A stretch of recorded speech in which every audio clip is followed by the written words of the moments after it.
ከአንድ ዙር በኋላ ኢሬክታይል ዲስፋንክሽን ያስቸግረኛል። ኦኬ እሺ፣ እሱ ምን ይባላል መሰለ? ፕሮሎንግድ ሪፍራክተሪ ፔሪድ ይባላል። ይህ ማለት ሪፍራክተሪ ፔሪድ የሚባለው ታይም ምን ማለት መሰላችሁ? አንድ ወንድ የመጀመሪያ ዙር ግንኙነት ጨርሶ ሁለተኛ ዙር ሶስተኛ ዙር የሚዘጋጅበት ጋፑ ነው ማለት ነው። ስለዚህ ይህ ነገር በብዙ አይነት ነገር ዲፔንድ ያደርጋል። ኦኬ ሶ አንደኛ የመጀመሪያ ዙር ኤክስፒሪየንስህ እንዴት ነው የሚባል አይነት ነገር በጣም እንትን ያደርጋል። ብዙ ወንዶች ማለት ነው ላይክ ለሁለተኛ ዙር ዝግጁነት ማጣታቸው ለሁለተኛ ዙር ዝግጁነት ማጣት ባይዘ ማለት ነው ሁለት አይነት ምክንያቶች ናቸው ያሉት። ወይ ሆርሞናል የሆኑ ምክንያቶች አሉ። ሶ ሜቢ የቴስቴስትሮን ተቃራኒ የሆኑት ሆርሞኖች በጣም ከፍተኛ ሆኖ ቴስቴስትሮን እየሸፈኑት ነው።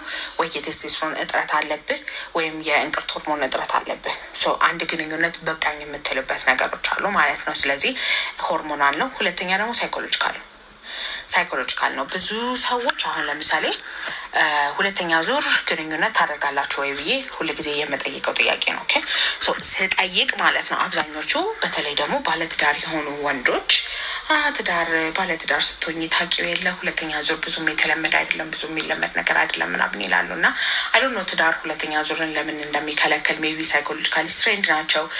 ትዳር አለ፣ ሪስፖንሲቢሊቲ አለ፣ ልጆች አሉ ምናምን። ስለዚህ የመጀመሪያ ግንኙነት ራሱ በግድ የሚያደርጉ ወንዶች አሉ። ስራ ደክማቸው መጥተው ከዛ በኋላ ልጆች ደግሞ መጥተው እንትን ያደርጓቸዋል ምናምን። ስለዚህ ብዙ ጊዜ ሳይኮሎጂካል የሆኑ ነገሮች ምንድነው ማደርገው መጀመሪያ ሳይኮሎጂካል ብለን ከመደምደማችን በፊት ሆርሞናችሁን ቼክ እናደርጋለን። ቢካዝ በግምት አይሆንም ሳይኮሎጂካል። ሶ ሆርሞኑን ቼክ ተደርጎ እንትን ከተደረገ በኋላ ኖርማል ከሆነ በኋላ ቁጭ ብዬ ለማውራት ነው የምሞክረው ማለት ነው። ስለዚህ አብዛኞቹ ማለት ነው የመጀመሪያ ዙር ግንኙነታቸው ራሱ ኤክስፒሪየንሱ ደስ የሚላቸው ነገር አይደለም፣ ወይም በግድ የሚያደርጉት ነገር ነው። ኦኬ አንዳንዶቹ በጣም ስራ በዝቶብኛል እና በቃ መደረግ ስላለበት ሜቢ ፈርቲሊቲ ፕላንስ አላቸው፣ ሜቢ ልጅ መውለድ ፈልጋለች እሷ። ስለዚህ የመጀመሪያ ዙር ግንኙነቱ ራሱ ስራ ሆኖ ግዴታ መደረግ ስላለበት የሚደረግበት ጊዜያቶች አሉ። ሁለተኛ ደግሞ የመጀመሪያ ዙር ብዙ ወንዶች ማለት ነው ቶሎ ይጨርሳሉ። 99% የሚሆኑት ወንዶች ቶሎ ነው የሚጨርሱት የመጀመሪያ ዙር። ቅድም በጣም በረጅሙ አውርተናል አይደለ?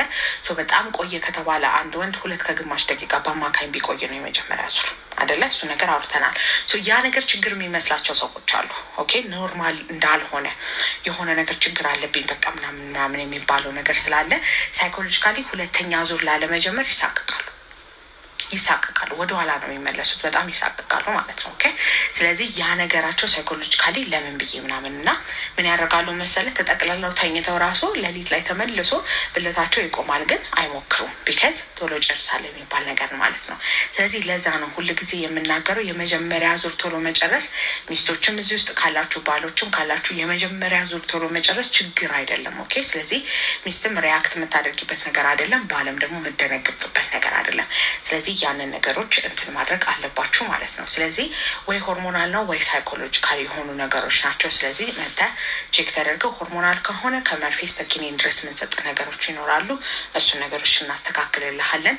ለሳይኮሎጂካል ከሆነ ደግሞ ምንድን ነው እየረበሸኝ ያለው ግንኙነት የሚባለውን ነገር ሲጀመር ፈልገዋል ወይ እና እንደዚህ አይነት ነገር ሲፈጠር በተለይ ደግሞ ባለትዳር ኢንአክቲቪቲ አለ We have detected inactivity during your content life. Complete the verification to continue your current life. ኧረ ተው 524 ሰው እያለ እንደዚህ አይነት ነገር ኤክስፒሪየንስ ማድረግ አለብኝ እኔ? እሺ ታፕታፕ አድርጉ። ታፕታፕና አላወራም አሁን በቃ ታፕታፕ ማታደርጉ ከሆነ ሊዘጋ ነው ላይቬን። ኮፒ ሊንክ አድርጉት፣ ታፕታፕ አድርጉት። እሺ ፕሊዝ ጋይስ፣ እኔ እያወራሁ አይደል ይሄ ሁሉ ነገር። ስለዚህ ይህም ሁሉ ነገር እያወራው አትሊስት ታፕታፕና ሼር አድርጉ ፕሊዝ። እሺ ከዛ ምንድን ነበር ያወራው የነበረው?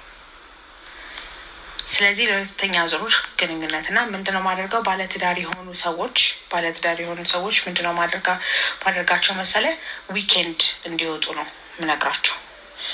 ልጆች የሆነ ቦታ አስቀምጡ፣ ከዛ ዊኬንድ ውጡ። በቃ ስልክ የሌለበት ምንም የሌለበት ሰላም ያለው ነገር ማለት ነው። ከዛ በኋላ ለግንኙነት ያላችሁ ነገር ከፍ እያለ ይመጣል። ኦኬ ታፕታፕ አድርጎ አሁን ኢንአክቲቪቲ ብሎ ከተዘጋ በጣም ነው እንትን የማደርገው። እሺ ስለዚህ ኮፒ ሊንኩን 800 እናስገባው፣ ታፕታፑን ደግሞ 70,000 እናስገባው። አለው ነው የትም አልሄድም። እሺ 564 ናቸው አይደል? ከ70 ሺህ ማስገባት አያቅታችሁም።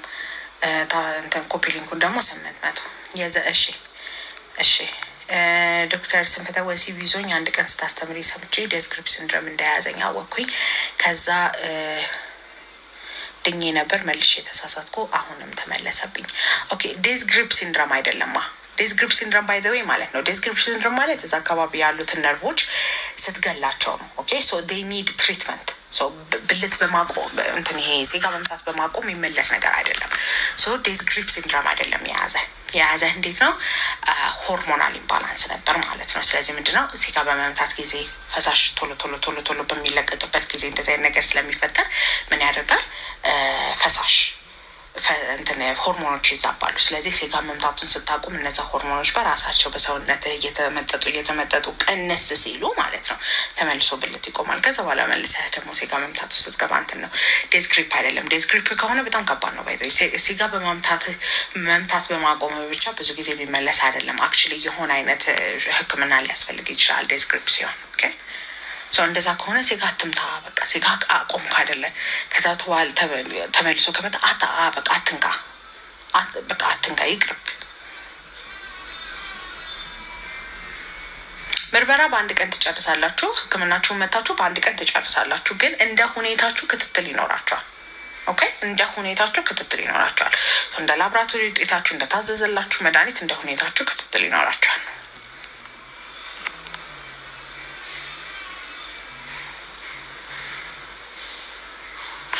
11 ላይክ ቢጫ እና እንትን ጋር አረጭም ያልክበት አቨሬጅ ስንት ሰዓት ነው? ዘግይቶ መጨረስ ውስጥ ትገባለህ ወይ የሚባለውን ነገር እስቲ እናየው። ስንት ሰዓት ነው? በአቨሬጅ ስንት ሰዓት ነው? 609 ሰው አለ። ኮፒ ሊንኩን 800 አስገቡልኝ።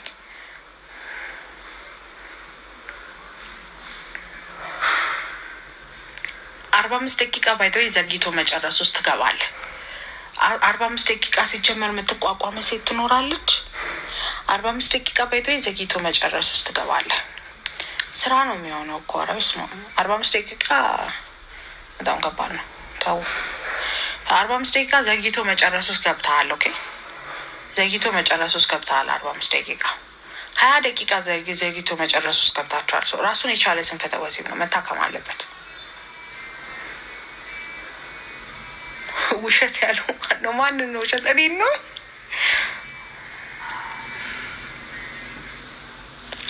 ዶክተር ለማከብ ከባዱ የስንፈተ ወሲብ አይነት የትኛው ነው?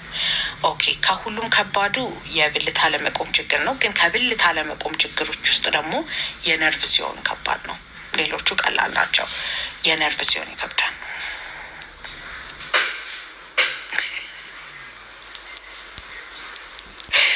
እሺ 11 ደቂቃ ሰጠኸኝ። ደቂቃ ጻፍክልኝ 11 የሚለው እሺ። ይሄ ኮፒ ሊንኩ 800 ይግባ። 792 ሰው አለ። 800 ይግባ ፕሊዝ። ኧረ ተው አንዳንድ እኮ ይበቃቸዋል።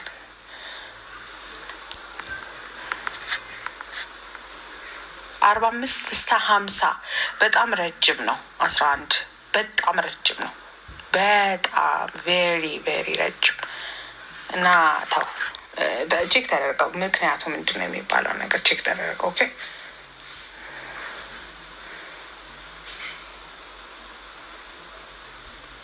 እሺ ቆይ ቀስ እያልኩኝ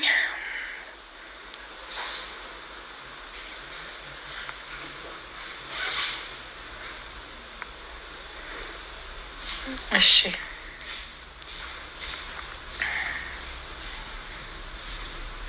አሪፍ ነው የሚባለው። የእሷም የኔ ማጨራረስ ስንት ደቂቃ ነው? ከ8 እስከ 10 ቆንጆ አቨሬጅ የሚባል ከ8 እስከ 10 አሪፍ ነው።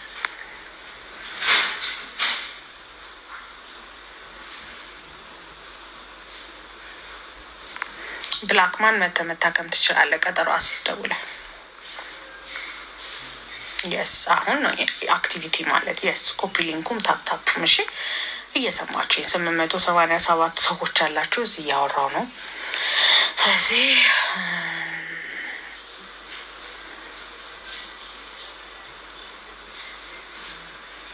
ሴሮቶኒን በምን ሪከቨር ያደርጋል? መድኃኒቶች አሉ ሴሮቶኒን ሪከቨር የሚደረግበት። ግን ሴሮቶኒን ሪከቨሪ ለምንድን ነው የፈለግከው ነው?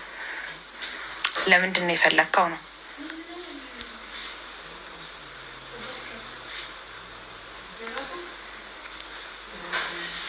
ይሁን እስኪ የህክምናውን ዋጋ ባይቶ መተህ አውርተን ምናምን ነው ማወቅ የምችለው። እንደማዘው ምርመራ ይወስናል። ለሁሉም አይነት ቶሎ መጨረሶች አንድ አይነት ምርመራ አይመረመርም። ሁሉም ቶሎ መጨረሶች አንድ አይነት ምርመራ አይመረመርላቸውም። ኦኬ ቁጭ ብዬ ምጠይቅ ጥያቄዎች አሉ። ኦኬ ስለዚህ አሁን እዚህ 862 ሰዎች አላቸው አይደለም? ለእኔ ጋር ለመታከም ስትመጡ ማለት ነው ምጠይቃቸው ጥያቄዎች አሉ። አንደኛ ሪሌሽንሽፕ ስታተሳችሁን እንድታቆልኝ ይፈልጋሉ። ኦኬ ባለትዳር ነህ? ሪሌሽንሽፕ ላይ ነህ ያለው? ሲንግል ነህ? ሲቹዌሽንሽፕ የሚሉት ነገር አለ። እንደዚህ አይነት ነገር ነው ወይ?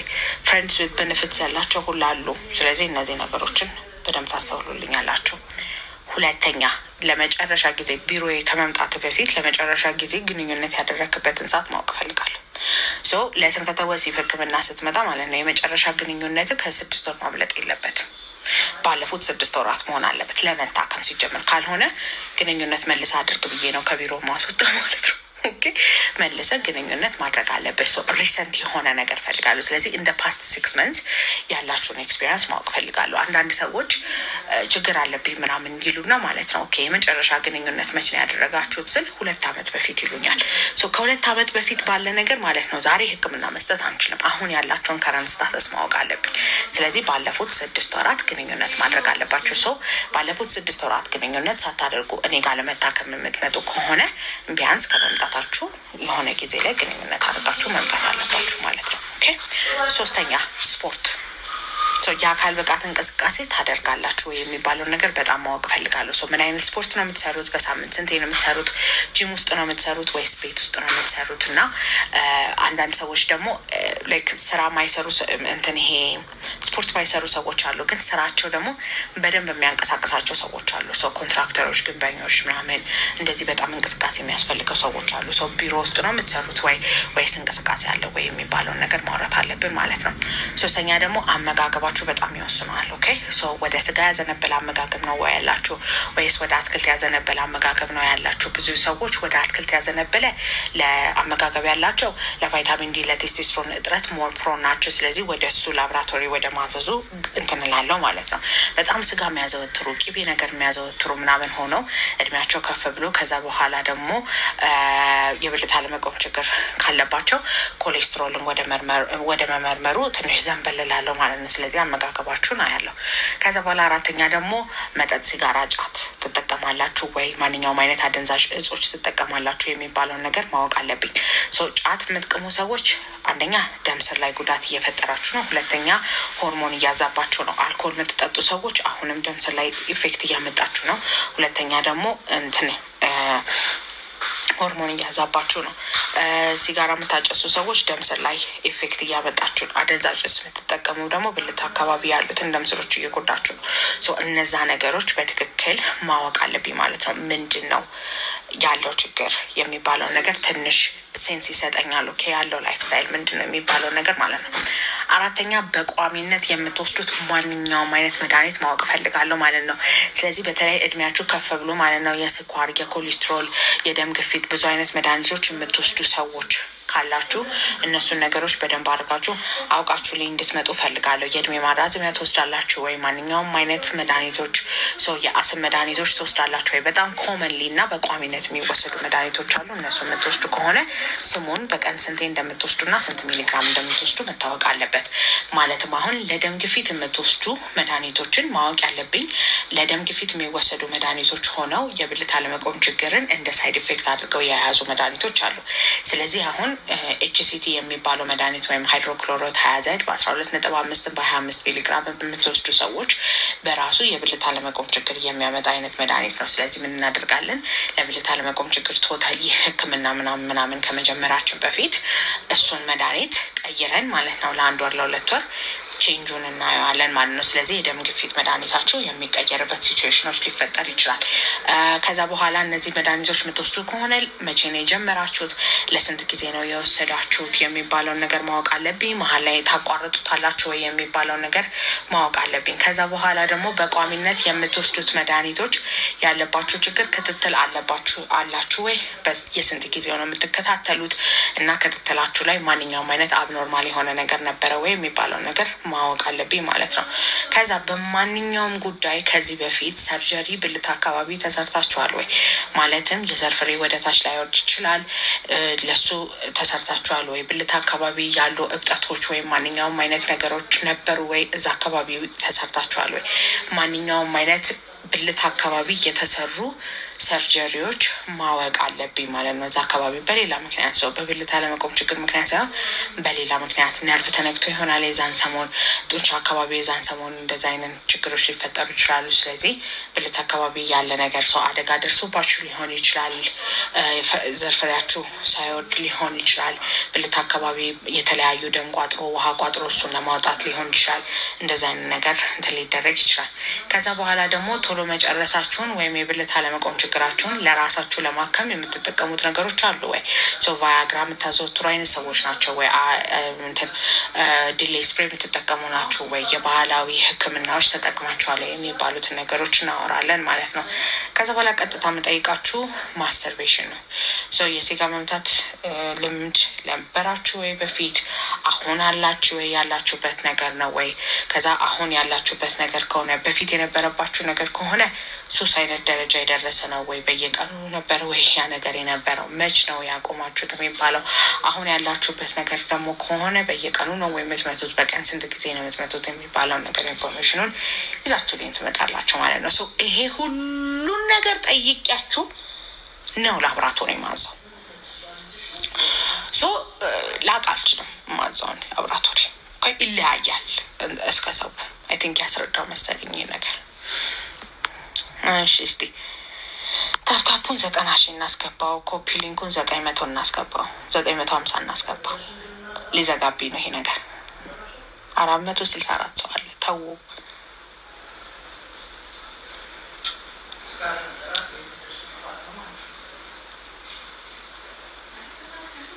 በስልክ አገልግሎት መሰጠት አይችልም ጋይስ። እሺ ለክ መመርመር አለው። አስባችሁታል? አያችሁት? ይሄን ሁሉ ነገር የምናገረው ይሄ ሁሉ ነገር ምርመራ ነው። ይሄ ሁሉ ነገር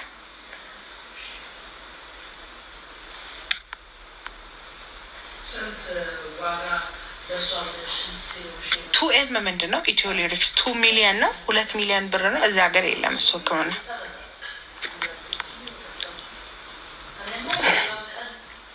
ሪፍራክተሪ ፔሪየድ ለማጥበብ መጀመሪያ ምንድን ነው ሪፍራክተሪ ፔሪዱ ያስረዘምበት ምክንያት ምንድን ነው የሚባለው ነው። ሳይኮሎጂካሊ ከሆነ ምንድን ነው እየረበሸኝ ያለው ግንኙነት ህይወቴ ላይ ብለህ ማለት አለ። ሆርሞን ነገሮች ከሆኑ ደግሞ እነሱ ነገሮች ማስተካከል አለብን። ከዛ ውጭ ደግሞ ሰፕሊመንቶች መውሰድ ቆንጆ ነው። እሺ ለሁለተኛ ዙር አሁን እንትን አሽዋጋንዳ አሪፍ ነው። ለሁለተኛ ዙር ግንኙነት በደንብ ጠንከር እንድትሉ አሽዋጋንዳ አሪፍ ነው። ሺላጅት ቴስቴስትሮንን ቡስት ስለሚያደርግ ሺላጅት እንትን ነው። ከኪኒን ውጭ ሰፕሊመንት ነው እያልኩኝ ያለሁት። ከዛ በኋላ በቂ እንቅልፍ ማግኘት ከግንኙነቶች መካከል ቆንጆ ሄልዚ የተባለ ጋፕ ማድረግ አሪፍ ነው። ስፖርት መስራት አሪፍ ነው። አመጋገብን ማስተካከል አሪፍ ነው። ግንኙነት ላይ ያለውን ከባለቤት ጋር ያለውን ነገሮች ለማስተካከል መሞከር አሪፍ ነገሮች ናቸው። ግን ሆርሞናል ከሆነ መጠቀም አለብህ። ማን ኦፍ ዘ ጋድ ቴንክ ዩ።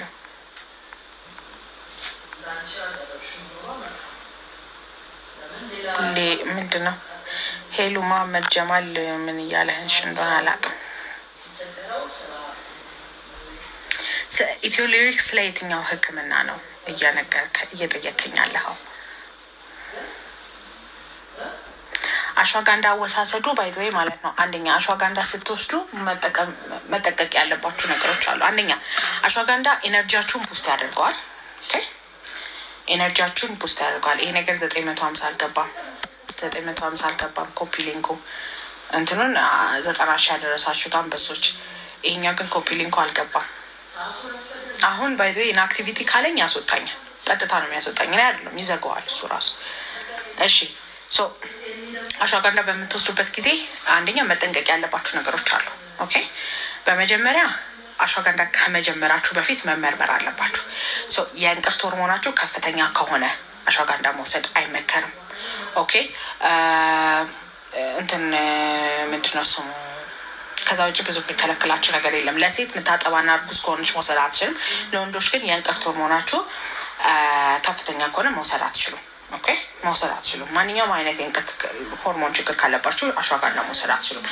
አሽዋጋንዳ በምትወስዱበት ጊዜ ብዙ ሰዎች የሚቸገሩበት ነገር ማለት ነው አሽዋጋንዳ ከ6 ሰዓት ቀን በፊት ነው መወሰድ ያለበት። ኦኬ አሽዋጋንዳ ቢካዝ ማታ ላይ መውሰድ አትችሉም፣ ወይም ከዛ በኋላ መውሰድ አትችሉም ቢካዝ ያነቃችኋል ከእንቅልፋችሁ።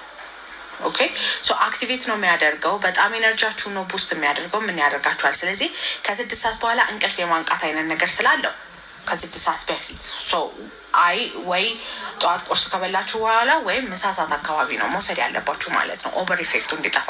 ሁለተኛ ደግሞ በጣም አሪፍ የሚባለው 1000 ሚሊግራም በቀን ነው። ኦኬ 500 ሚሊግራም 1000 ሚሊግራም በቀን በጣም አሪፍ የሚባለው ስቴጅ 1000 ሚሊግራም ነው በቀን ማለት ነው። በቀን 1000 ሚሊግራም በቀን ትወስዳላችሁ። ሶስተኛ ደግሞ ማለት ነው 3 ሳምንት ወስዳችሁ 1 ሳምንት እያረፋችሁ ነው አሽዋጋንዳ መውሰድ ያለባችሁ። ወይም ደግሞ በየ6 ሳምንቱ ጉበታችሁን ቼክ ማስደረግ አለባችሁ። አሽዋጋንዳ ሲወሰድ የጉበት ላይ ኢፌክት ስላለው አዘ ሳይድ ኢፌክት ስላለው፣ ስለዚህ ብዙ ጊዜ የሚመከረው ምንድነው አሽዋጋንዳ 3 ሳምንት ትወስዱና መሀል ላይ 1 ሳምንት አርፋችሁ ከዛ በኋላ 3 ሳምንት ነው የምትወስዱት ማለት ነው። ብዙ ጊዜ የአሽዋጋንዳ ለውጥን ለማየት 3 ወር በተከታታይ መወሰድ አለበት ነው ለውጡን ለማየት።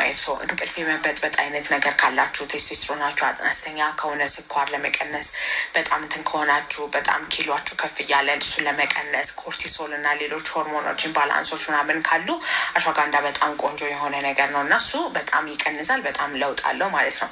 ግን ጉበታችሁ ላይ ያለው ኢፌክት ነው። ስለዚህ 3 ወር በተከታታይ መውሰድ አትችሉ ማለት ነው። ስለዚህ ምን ታደርጋላችሁ? 3 ሳምንት ወስዱና መሀል ላይ 1 ሳምንት ብሬክ ታደርጋላችሁ። ከዛ 3 ሳምንት ወስዳላችሁ፣ 1 ሳምንት ብሬክ ታደርጋላችሁ። 3 ሳምንት ወስዳላችሁ፣ 1 ሳምንት ብሬክ ታደርጋላችሁ።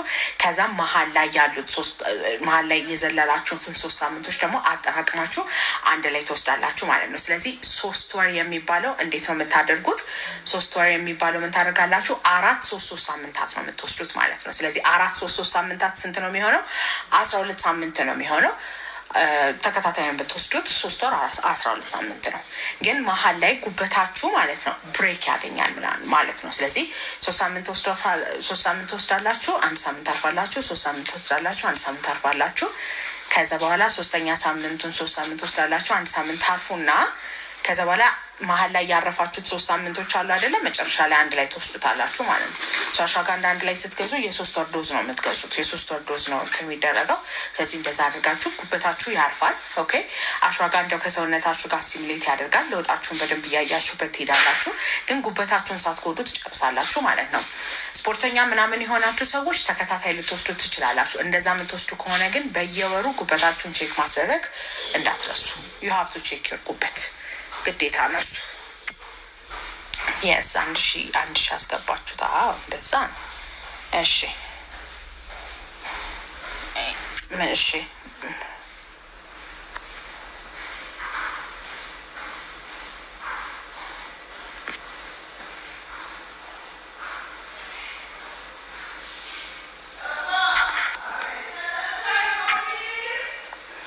የማስተርቤሽንን ጫና እስካሁን ድረስ ተናግሬያለሁ እና እስቲ ምንድን ነው እዚህ የሰማኝ ሰው ካለ ለዮሐንስ 199 ያስረዳልኝ።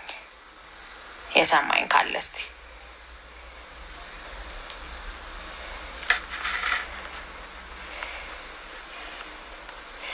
የማት ዳውሮ ልጅ ቆንጆ ነው። First round does not last 1 minute, but the second time lasts more than 6 minutes. That's normal. የመጀመሪያ ዙር ቶሎ ነው የሚያልቀው። ኦኬ አያሳስብም እሱ።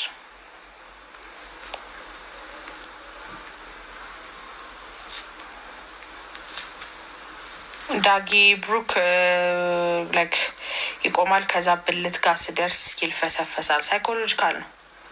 አካላዊ ቢሆን ብልታቸው አይቆምም። ባይዘ ቆሞ የሚልፈሰፈስ ከሆነ ሌላው ነገር አስቡ።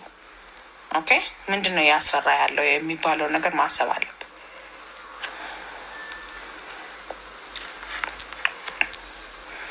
how do we know about hormonal imbalance? You have to check it laboratory. ላብራቶሪ ላይ ቼክ መደረግ አለበት።